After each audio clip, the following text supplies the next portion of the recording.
use more AI. It's not technology itself that causes harm, it's the design, development and deployment of it. So much new work being created by AI. If the other side receiving the work doesn't adopt it, for example, the government, they're just going to get so many new cases, they're not going to be able to handle it. The data and all the inferences that come from that data weren't passing to the foundation models that they'd integrated. Are you essentially saying all of our company and proprietary data is essentially being passed to a few powerful US foundation model providers? You can kind of continue to build an organisation that provides good work to people, but also still have critical thinking as we go through this transition. How is your workplace data being managed? Is it safe? Is it respecting GDPR?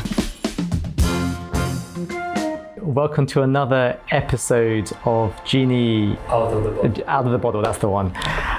So today we have Dr Abigail Gilbert. Welcome. Thank you for having me.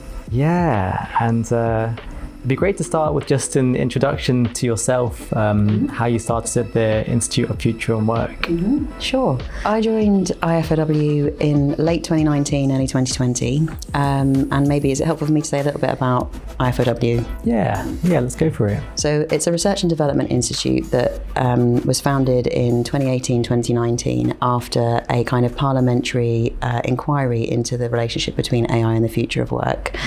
And it brought together, that kind of inquiry brought together academics from legal studies, philosophy, law, economics, to try and inform the policy conversation and kind of think about what do we need to be considering as we make this social transition. And then the institute spun out to be a kind of independent research and development institute that still brought together that interdisciplinary perspective, but also to kind of take a challenge-led approach that brought together academia, but also industry, the government, parliamentarians. So we run we are the research partner for the all-party parliamentary group on the future of work. And so we kind of convene and produce evidence to try and ensure that policy conversation kind of keeps going. And the way that I ended up at the Institute, previously I was actually looking at social tensions post-Brexit in an outer London borough that had seen a rise of the far right.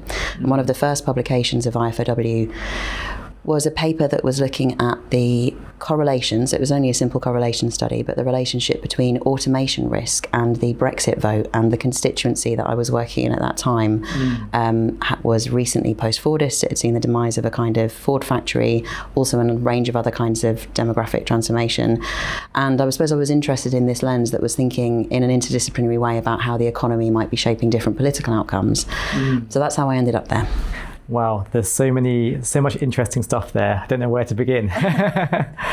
Maybe I'll just pick up on something you mentioned there. We're going to go right into it, if that's okay. Sure, that's what we're here for. Yeah. You mentioned automation and Brexit. Yeah.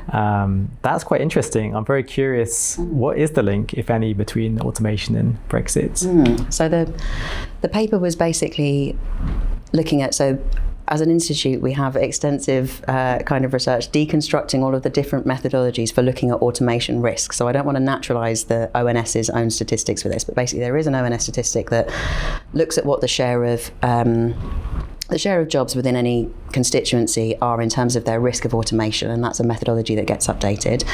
But we were looking at the correlation between that vote and this kind of automation risk proxy, and the way that we theorized the fact that there was this really strong correlation is that there's this body of literature in kind of neoclassical economics called insider-outsider theory, and what this argues is that when a kind of constituency that has power feels vulnerable from outside threats, then they're going to act in their own self-interest. So it's kind of self-interest, oriented kind of philosophy.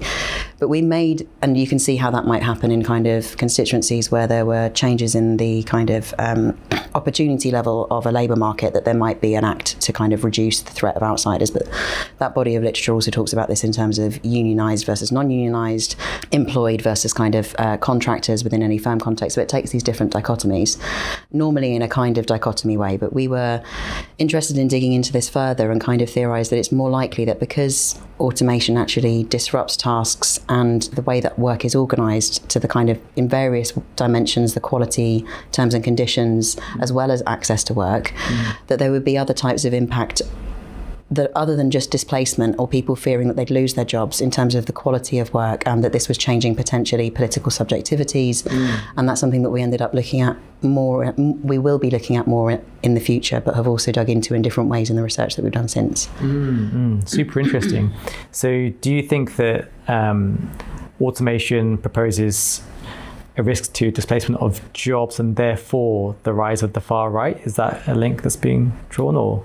I think that probably rather than it, I wouldn't feel confident to make that level of a claim. But I suppose the nature of the economic transition that we're going through, the level of opportunity, the way that optimism and a sense of potential for your own future relates to political benevolence, generosity, is probably something that can be borne out through different stages of history, and that's what makes it so important that we find the right kind of social compact that means that people don't feel left behind, and that there is a material relationship there, as well as all of the very significant cultural factors that and the history of political economy more widely that contribute to those other kind of sentiments.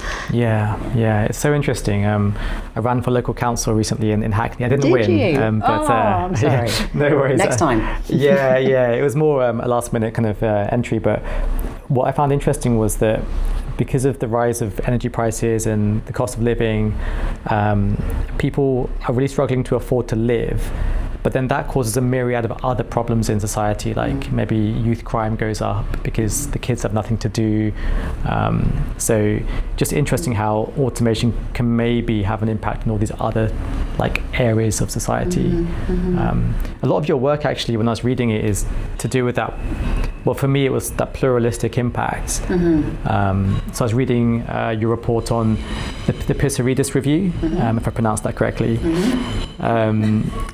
I'd love to maybe get your sort of outline of that, because that was a seminal piece of research, I think. Well, I suppose that study was motivated by looking at the relevance of, so Chris Pissarides, Sir Professor Chris Pissarides, who was one of the co-founders of IFOW. He won his Nobel Prize for this frictions framework, which basically argues, well, I say basically, it does it with really sophisticated maths, which I couldn't explain, but essentially the theoretical argument is that the reason that there are areas of unemployment and kind of the distribution of work is linked to three frictions that prevent matching from being effective. This is information frictions, skills frictions, and geographic frictions. And in the first order of kind of thinking about that, it'd be information, like, do I know where a job is and what would be right for me? Skills frictions, do I have the skills that are required? And then geographic frictions, am I based in the same location? But what we wanted to do in the Pissarides review was kind of dig into what that framework looks like, means, and the new kind of dimensions it takes on in the context of this contemporary technological disruption. So we did that by a kind of study that took a system level approach. So first of all, we were looking at the structure of labour markets, the changing nature of jobs, how that played out across different kind of geographies, but also innovation ecosystems across the UK, and I suppose their readiness for disruption, and then what that relationship looked like in practice. At the firm level, in terms of practices of business models, approaches to adoption and deployment, and then also at the individual level in terms of changes to work quality.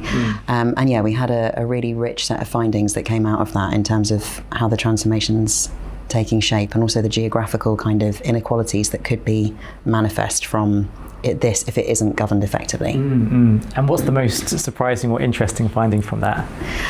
I'm probably reducing such complex research into just a small point, but one of the most interesting things I think that we found was from integrating data sets from across those different levels. So we looked at what employers had said about how they were adopting a range of different cognitive and manual automation tools at this point in time, and how that overlaid with one of the kind of system level analyses that we've done about innovation ecosystems. So the innovation ecosystems type kind of index was looking at a range of the characteristics of local labour markets, including the kind of level of skill, different types of skill that were already within that constituency, as well as IT, kind of like internet quality and various other things. And what we found when we looked at the adoption practices, and this was from a kind of senior decision maker survey of employers, was that in places where innovation ecosystems were weaker, they were more likely to adopt in ways that reduced the skills demand of work, displaced roles, and also reduced the quality of work. So that's kind of, I suppose, as I was saying, a reminder of the need. Well, it steers us towards recognizing that there is an uneven geography of the way this impact will happen, that doesn't just reflect the structure of kind of what the industrial structure is of that region and how exposed it is to AI or to the various technologies that manifest in the way that we capture with that label. But also that local kind of economic conditions are shaping this. So you have to think about building that institutional picture to kind of respond to that. And then the other thing that I think is interesting that was a learning for me rather than a kind of learning from the project, we also brought together, just because every Nobel Prize winner deserves a little bit of competition, so we introduced another Nobel Prize winning framework. Nice. Not to Chris's endless delight, but the capabilities approach, which has conventionally been used in other kind of development research contexts, but we were looking at this in the context of the UK, and the capabilities approach has been used in multiple ways to think about well-being, and its theory of well-being is based on a set of different kind of freedoms, and the way that they can be measured in terms of your agency. And the capabilities approach, I suppose, provides a really nice challenge to a skills-only discourse of how we need to approach the future of work, by also thinking about, well, what are the functionings that allow people to have the freedom to move through the labour market? And that introduces you to a range of different types of consideration, really, in a policy sense and in an ethical sense. So has well-being gone up or down with the latest trends in AI automation? Well, I suppose I'd in that context steer. I mean, I suppose it's difficult to isolate automation relative to other factors.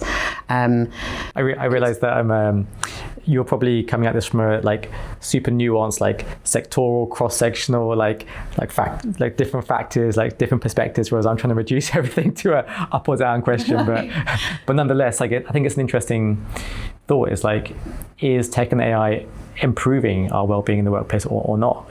Are we going in the wrong direction? Yeah, it's a fair question. I suppose, yeah. Well, one of the things that another one of the contributions that came out of the review was a typology of different archetypes of automation. So when we get this question about, well, how is work changing, we try and organise our response to that by thinking about, well, what are these different, this particular kind of series of automation archetypes that we talk about are different strategies for capturing value through the transformations of the labour process, but also potentially business model redesign. And I would say that each of those archetypes has different levels of potential for well-being improvement or well-being injury, I suppose. And there is a lot of bad automation that with a range of other bad management practices. I suppose my personal belief, and something that I think is politically really important, is to recognise that technology, it's not, I mean, this is also debatable, and maybe this will spur us in a new angle, but it's not technology itself that causes harm, it's the design, development and deployment of it. And we have to think about those kinds of approaches. So when we see certain types of deployment, I suppose, of those different archetypes, we might see the creation of new jobs, and they could be high quality jobs that improve well-being, or we might see the displacement of jobs. And we know that there's a lot of research that talks about people that already have fear about the risk of their job being displaced, even if it hasn't yet, and that's got significant well-being harms and also the sort of political harms that we're talking about. But then also the kind of intensification of work. So we know of the kind of classic intensification of Amazon warehouses with, thresholds that workers have to meet regardless of their individual differences, and, potentially their own kind of thinking about equality and disability discrimination kind of aspects there. But also there's growing accidental intensification of work, leading to kind of overwork in some groups where firms are restructuring, assuming a productivity dividend that hasn't happened yet, and the workers who remain have a kind of increased burden. Or equally, that kind of intensification effect where managers have adopted systems without looking at the whole kind of work system and work design and thinking about how the pathways of work happen in practice. So for instance, one of the case studies that we looked at in the review was of a kind of dictaphone system that was going to be codifying notes between doctors and their kind of I've forgotten the word, patients, not clients, and that this was going to basically eradicate the need for secretaries who'd previously written up the notes, but then they subsequently discovered that actually the secretaries had done a lot of the referrals at the same time as they were doing this, and there was this knock-on impact of the referrals not happening, and then the doctors who felt that they couldn't now ask the secretaries who were meant to be reallocated and had far fewer of them, the doctors were ended up spending their own time doing those referrals. So that kind of system lens can also contribute to this intensification. Then we also identified in this typology the kind of difference between high discretion augmentation or upskilling, designing and deploying systems where you're allowing people to still express their creativity, but also, I suppose, have better bargaining power through using the skill that is essentially human, or low discretion augmentation where people are potentially de-skilled, given less opportunity for cognitive bandwidth, and that has a known impact on well-being too. Yeah, I think those are great points. Actually, this is exactly what we're seeing in Genie. What we're seeing in Genie and other startups and companies is, business managers are saying to their employees, use more AI. Like, here's AI, go do the thing. But it's kind of like, sure, but we need to fundamentally change the way we work to actually make use of this. Otherwise, it's just an efficiency tool or improving my efficiency by like 10%. But we need to restructure our team if we want to enable the flows of AI to work fully. So for example, like one major change we made last year was we made all our designers product managers who are end-to-end. So we have less like cross-functional roles and more like end-to-end people who can just do the whole thing with AI. But if we hadn't done that, everyone would be using AI to do everything, and people would be sort of stepping on each other's toes. And so, yeah, workplace design, I think, is a really important one. Yeah, I want to also talk about your recent report on economic sovereignty and the question of post-deployment training. You can tell that title didn't go through comms, can't you? I like it. I mean, well, let's break that down. What is economic sovereignty in this context, and what is post-deployment training? So I suppose maybe can I do them back to, can I do that the other way around? So post-deployment training is the phenomenon of foundation models being refined and developed in terms of their performance and knowledge after they've been released. So it's a post-release kind of training approach. So we saw that maybe we can define 3 different kind of generations of model performance from machine learning through to generative AI, and then also the concentration of kind of power and monopoly power that went with that. So in the first kind of context, we'll see the kind of training on probably personal choices online and the way that was being tracked, and kind of email data that led to kind of predictive analytics and the performance in that kind of domain. The second wave of kind of, I suppose, what we saw in terms of the arrival of generative AI was from web scraped data, obviously something that's had a lot of contestation in terms of copyright, and that debate is still live and kind of active. And what I suppose we're arguing in this report is that the third wave of this kind of transformation will come through the refinement of models as they're being deployed in workplaces in practice. Now, what this particular paper does is this started from a kind of case study where we were looking at one firm that was adopting a SaaS robotic process automation solution, but that RPA provider was also integrating a kind of core commercial foundation model into their kind of offering. And when we spoke to both the adopting party and also that enterprise, we realized that there wasn't much thought about, sometimes there was maybe less thought than there needed to be about existing obligations under GDPR, but also there wasn't any thinking about, well, what is our secret source, and how might we want to protect that data, and also by the enterprise adopter, but then also by the provider of this solution. They kind of said, well, it's not our business model to, even though in the negotiations they kind of said, we need your data to be able to train and provide elsewhere, which I suppose is commonly the model for kind of both SaaS and now increasingly agentic solutions. That while they sort of recognised that was necessary for them to deal with the client rather than giving the client a dividend from that data in any way, they said that it wasn't necessary for their business model to know that the inferences from that data wouldn't also pass to the foundation model that they felt they had to integrate to stay competitive and to have a natural language interface. And then when we went out and spoke to kind of to validate this one case study finding with industry, so we spoke to a number of kind of major enterprise adopters, but then also agentic providers and SaaS solutions. And there's much more work to be done in terms of classifying and categorizing the different types and approaches here. But generally, most of those kind of intermediaries couldn't guarantee that the data and or the inferences that come from that data weren't passing to the foundation models that they'd integrated.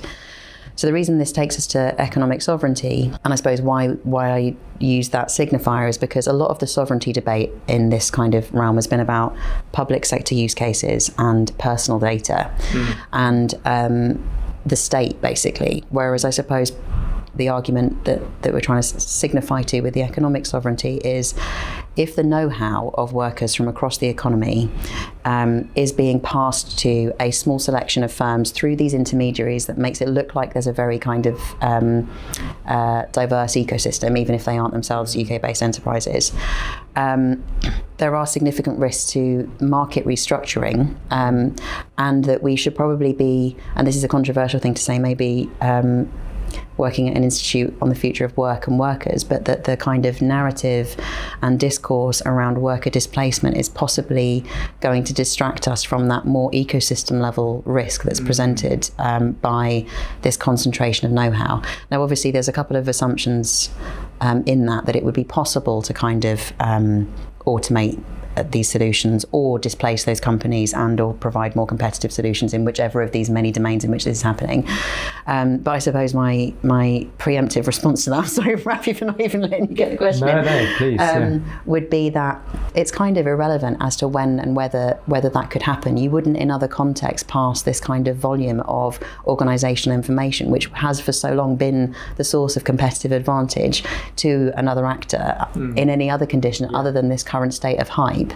And one of the kind of multinational corporations that we were speaking to, who were thinking about where they would be adopting agentic solutions, was saying that it's not trade secrets, it's not intellectual property, but their kind of practices of procurement and procurement pathways are at the core of their business model. And this was the kind of director of AI ethics, so someone with a powerful voice in the organisation who recognised this, but wasn't finding that this interpretation was landing. And I think that reflects something more structural about the debate and also critical thinking around it at the moment. Are you essentially saying that in the UK, all of our company and proprietary data is essentially being passed to a few powerful US foundation model providers? I'm saying that this research, I'm saying that the advent of foundation models make workplace data far more valuable because now it can be inferences about work methods and processes, as well as relationships and structures of the nature of the economy can be derived from it. I suppose that's point A. Point B is we've seen the history of development of database technologies being strongly correlated with overreach in terms of data acquisition as the business model strategy. And then I'd say that point 3 would be that we've also seen that the kind of relevance of existing well-practiced law in preventing that is not looking like a strong disincentive as it stands in terms of how this is happening. And also that if this were taking place, this kind of data acquisition, because for a lot of those providers, the kind of terms and conditions do refer to not training on prompts or outputs, but obviously there's a potential to access much more data through API than those two. So the kind of, are the contracts safe enough for that to be part of it? So I'd say that there is a non-immaterial risk that could be happening, and that's important for businesses to consider at the point of adoption. And also obviously the pace at which the irreversibility of that process, the difficulty of identifying where that data came from, especially if going to multiple providers, especially as this is a solution across the economy, and obviously the kind of the thinking about the dividend of that are important. But I think this also ties to the lack of really thinking meaningfully about what this how to make this transition useful as a business looks like. So you've talked about obviously being an AI-led organisation, how your whole organisational design was based around this.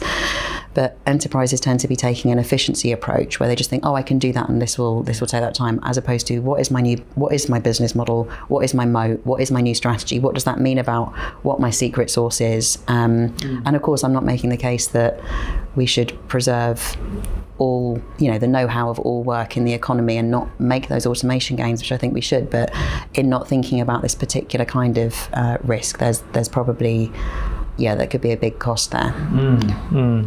Yeah, I think some of those things are really interesting in terms of how is workplace data being managed. And this is also a question for the audience listening at home. Feel free to drop a comment in terms of how is your workplace data being managed? Is it safe? Is it respecting GDPR? Would love to know, and I will personally respond to you. There, got my YouTube in. Wow, can you? Oh yeah. I mean, if you're available for consultancy, can you do some for us? I'm also supposed to say, please like and subscribe. So yeah, do that. So something I'd also like to move to is I saw, I've been stalking you on LinkedIn, hope you don't mind. I saw you reposted or posted about one of, or the past initiative of, OpenAI talking about potentially passing on some of the wealth of their earnings to the public. I know you posted about this on LinkedIn as well. What's your views on this and whether it's possible? I suppose given the conversation that we were just having about post-deployment training data, and that eventually in this potential next wave of monopoly power, which will be with those major commercial foundation models, if those kinds of insights are correct, and that know-how being about decades of public investment in the skill sets of the population of the various countries in which these systems are being post-deployment trained, but also private commercial wisdom and knowledge, if that's right. And even if that isn't the case with what's been web scraped and the kind of contestations around copyright, it's clear that the kind of legitimacy of these organisations, without thinking about what the public benefit is going to be increasingly scrutinised. And this kind of public compact that we have with the level of structural disruption that could arise from these companies is probably going to be increasingly politicised and of relevance to voters, and therefore of relevance to So I think that this is something that I need to look into more than but the granularity that I have from that LinkedIn post was really thinking about what I thought was particularly interesting in the difference between the kind of Bernie proposal, the Bernie Sanders proposal, which was a tax sort of based solution to then having a wealth fund and a dividend, relative to what I'd seen at my high level understanding of OpenAI's proposal, which was essentially that there would be individual wealth-based kind of like shareholders as within the public wealth fund. And something that immediately struck me about those distinctions was kind of the relationship between how the OpenAI solution would also be about building a kind of a relationship with the public that kind of maybe avoided the kind of state democratic oversight, but also as private individuals. So it was a kind of different type of compact, really, and one that maybe would play out with different political trajectories and opportunities for their kind of operating and incentives, and also in terms of the nature of the US's relationship as a government relative to these companies with other national economies would be different if that kind of approach was taken rather than a public kind of or state-led intervention of a tax-based model. So yeah, it would be interesting to see how this plays out. I know that the UK government is definitely taking seriously the mass displacement tax implication kind of trajectories that we could see should that happen. But I suppose whilst planning for those different kind of outcomes and also thinking about what that structural disruption might look like, I think paying attention to how this is happening here and today, so to come back to my previous conversation, and then thinking about not only where there is strategic and necessary prevention of some of that value transfer, but also or capturing of it for the domestic economy rather. it's also important to look at the here and now. I believe the US president said this week that he's meeting with 12 AI executives, and this will be one of the matters that they're going to discuss. So they might actually be further ahead than the UK on this. But we'd be prepared as an AI company to give back in some way to society, because ultimately, the people's data is being used in some form. But they're not being remunerated for it. I think that was a lot of the issue with the copyright discussion as well, that didn't do so well. But yeah, I guess something else that I wanted to ask you is, through all your incredible and extensive research, is there anything that's sort of surprised you that you think would be worth mentioning, or something that's worth sharing with the audience? Yeah, there's a couple of things that maybe, well, not from our research and the incredible team that I'm representing today, so just but maybe things that have happened in the last week or so that I've heard about. So I was at a union conference on Sunday, and there it was kind of one of the things that was raised by someone in the audience who was from the creative industries, but in a context there, was that they'd already heard of conversations between the national grid and some of the creative industry sectors about whether or not it would be justified to allocate the kind of compute allocations that were required to operate in that sector. And I found that really for some of the transformations that were afoot. And I found that quite, it's intuitive, but I also found it surprising in thinking about where there will be a probable trajectory of thinking about more resource planning if this continues. I think there's probably more work to do there. What else is surprising?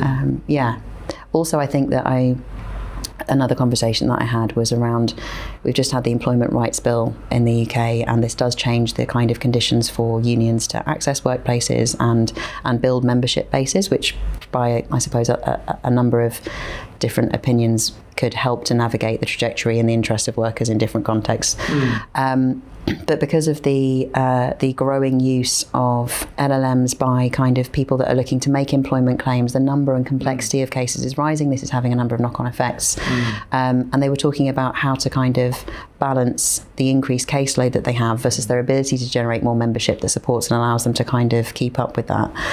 I think they're two really interesting things that have come across in the last week. But maybe you're asking me for something more hopeful as an end point. we can get to that, but I think that is interesting, because it seems what you're suggesting is sort of, I like to call it maybe AI demand, where there's so much new work being created by AI that if the other side receiving the work doesn't adopt it, for example, the government, in the case of courts, then they're just going to get so many new cases and they're not going to be able to handle it. Like, do you see that being a particular issue? Or?